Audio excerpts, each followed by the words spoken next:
असलेला आहे, जे डम्पिंग ग्राउंड म्हणून वापरलं जाणार आहे. डम्पिंग ग्राउंड जर वस्तीमध्ये असल्यावर काय त्रास होतो हे गोखिवरा येथील आपले नागरिक सहन करत आहेत. हे आरक्षण जिकडे वस्ती नाही अशा पूर्वपट्टीत टाकलं पाहिजे अशी आपली आग्रहाची मागणी आहे.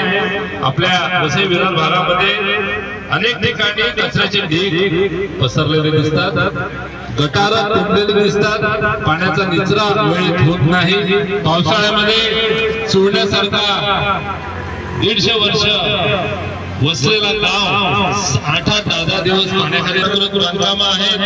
आपल्याकडे जे आरोग्य सेवा आहे, आरोग्य सेवे अपुऱ्या प्रमाणात आहेत. आरोग्य सेवक आपल्याला मिळत नाही, औषधं आपल्याला दिली जात नाही. सर्वसामान्य लोकांना औषधं न देणं आणि त्यांना फक्त प्रिस्क्रिप्शन आता देऊन त्यांच्या पैशाने औषध आणायला सांगणं याचा देखील आम्ही जाहीर निषेध आज या आंदोलनामार्फत करणार आहोत. अनेक मुद्दे आहेत. एक निवेदन आपण आयुक्तांना देणार आहोत आणि ते आपले पालकमंत्री यांच्याकडे देखील हे निवेदनाची कॉपी आम्ही देणार आहोत. वसई विरार जिल्ह्याचे प्रभारी जे थॉमस आपल्यामध्ये आहेत, आपल्या कोर कमिटीचे सदस्य डॉक्टर दिनेश कांबळे आपल्यामध्ये आहेत, आपले सर्व ब्लॉक अध्यक्ष आहेत, जिल्हा काँग्रेसचे पदाधिकारी आहेत, महिला काँग्रेसच्या जिल्हाध्यक्ष आहेत, त्यांचे ब्लॉक अध्यक्ष आहेत, रामदास वाघमारे SC/ST सेलचे प्रमुख आहेत, जिल्ह्याचे सचिव देखील आहेत, सरचिटणीस आहेत, त्यांचे देखील मोठ्या प्रमाणात त्यांनी